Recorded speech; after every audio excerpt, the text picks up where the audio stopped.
अलसस्य कुतो विद्या, अविदस्य कुतो धनम, अधनस्य कुतो मित्रम, अमित्रस्य कुत सुखम।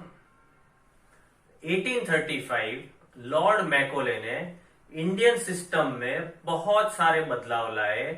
एक जो महत्वपूर्ण बदलाव था, उनका कहना था किसी भी संस्कृति को नष्ट करना है तो उनकी एजुकेशन सिस्टम को खत्म कर सकते हैं। तो 1835 में लॉर्ड मैकोले ने इंग्लिश को ऑफिशियली लैंग्वेज बना दिया फॉर गवर्नमेंट्स एंड कोर्ट्स। आज भी अगर हम देखते हैं तो हाई कोर्ट और सुप्रीम कोर्ट में इंग्लिश ही चलता है।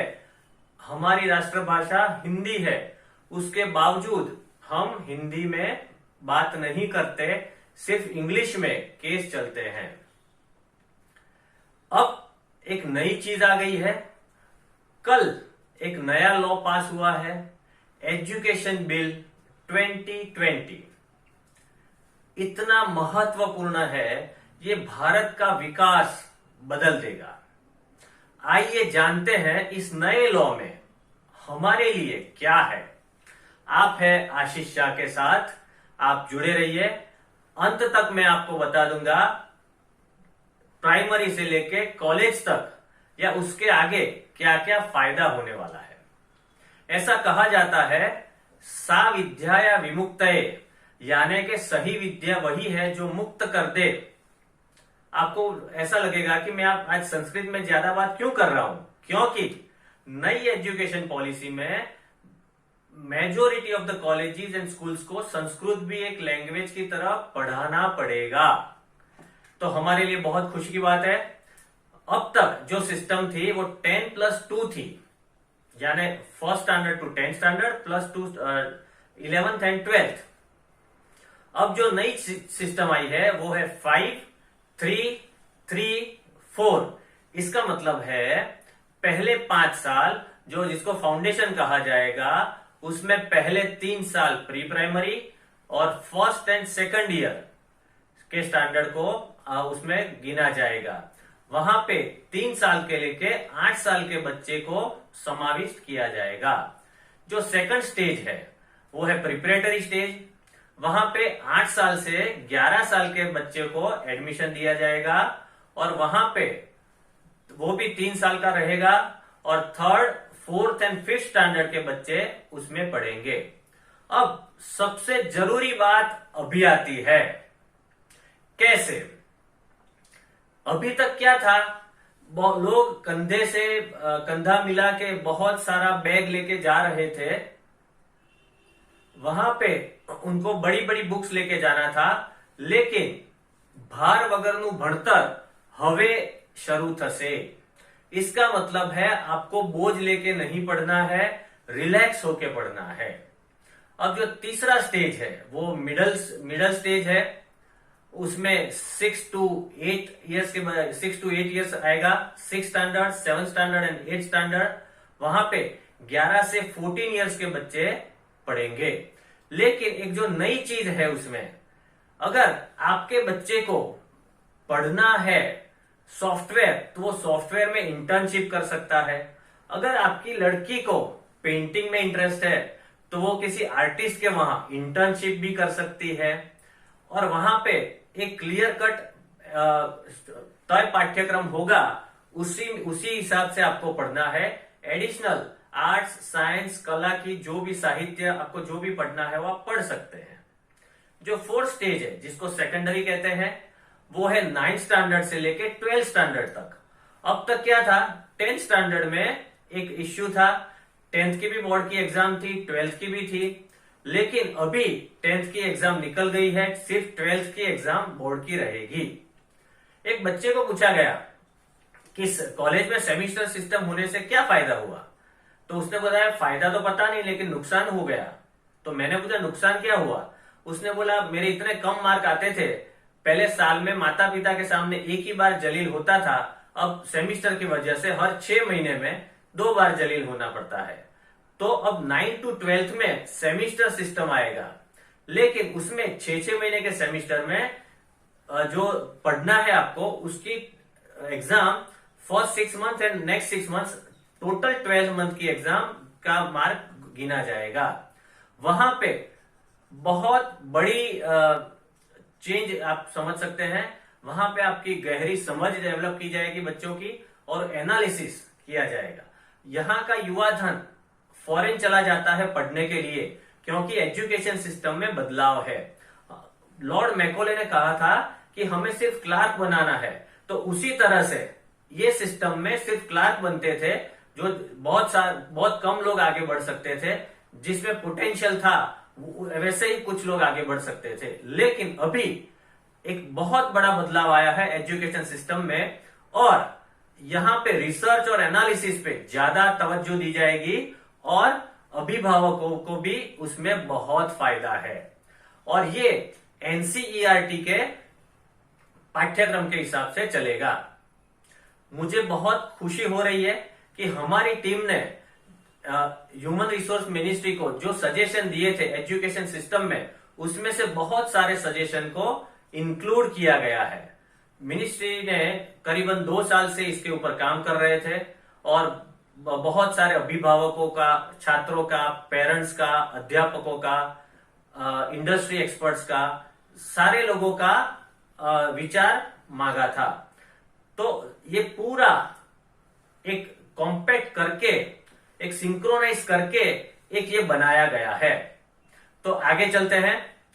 12th तक की तो बात हो गई। अब देखते हैं कॉलेज में क्या करना है।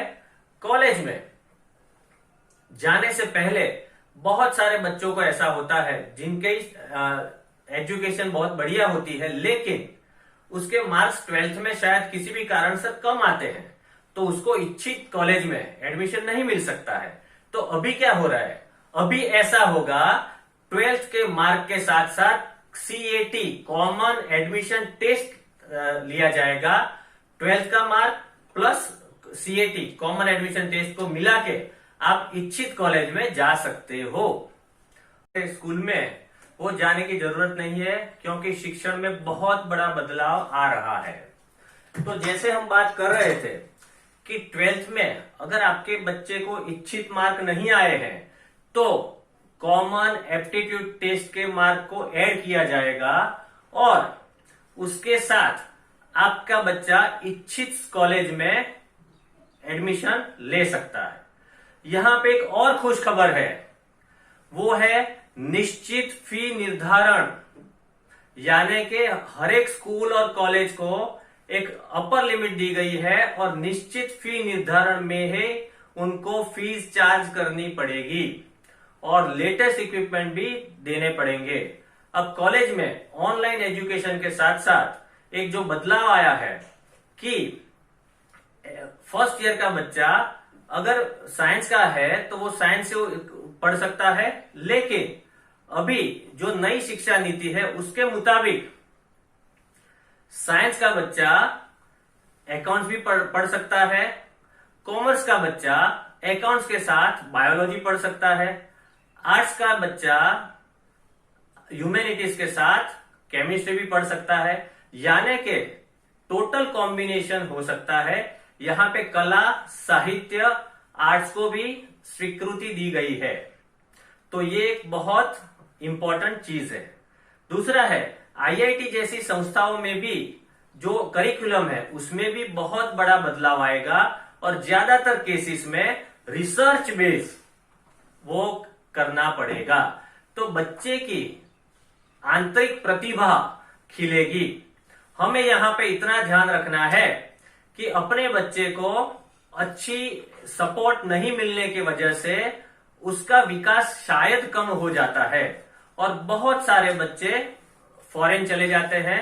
लेकिन अब रिसर्च बेस्ड इंस्टीट्यूट होने की वजह से भारत में राष्ट्रीय शोध संस्थान होने वाला है, और उसके मुताबिक यहाँ पे रिसर्च की सारी फैसिलिटी दी जाएगी।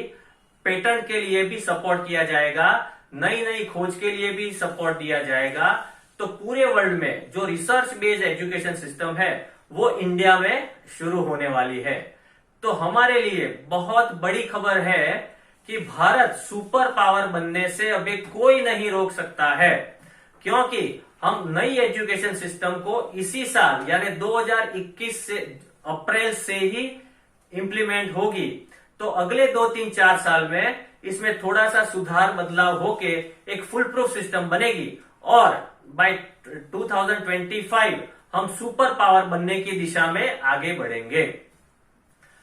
एक और इंपॉर्टेंट चीज है, अभी distance education, deemed university, central university सभी के रेगुलेटर अलग अलग है, लेकिन अभी नई पॉलिसी के बाद सिंगल रेगुलेटर रहेंगे। सिर्फ लॉ और मेडिकल के रेगुलेटर अलग रहेंगे, बाकी सारी यूनिवर्सिटी, सारी एजुकेशन के साथ ये एक ही रेगुलेटर रहेगा।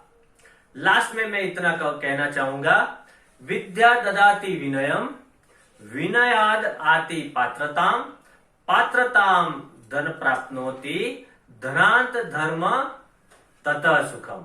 इसका मतलब है विद्या से विनय आता है, विनय से पात्रता आती है, पात्रता से धन आता है, धन से धर्म आता है और धर्म से सारे सुखों की प्राप्ति होती है। तो अब हमें भारत को सुपर पावर बनाने से कोई नहीं रोक सकता है।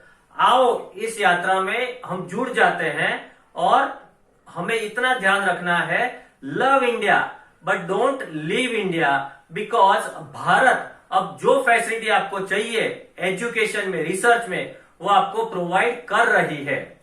36 साल के बाद ये पहला सुझाव, पहला चेंज 1984 में इस नीति की प्लानिंग हुई थी। 1986 में इस नीति में बदलाव आया था और 1992 में इस एजुकेशन पॉलिसी में थोड़ा सा बदलाव चेंज हुआ था। यानी कि 34 ईयर्स से सेम पॉलिसी चल रही थी। ये भारत के लिए एक बहुत बड़ा कदम है और जैसे हमने देखा राफेल की स्पीड की तरह इंडिया भी बहुत जल्दी सुपर पावर हो जाएगा। Thank you. आपको अगर ये वीडियो सही लगा हो तो कृपया इसे लाइक कीजिए, सब्सक्राइब कीजिए और शेयर कीजिए।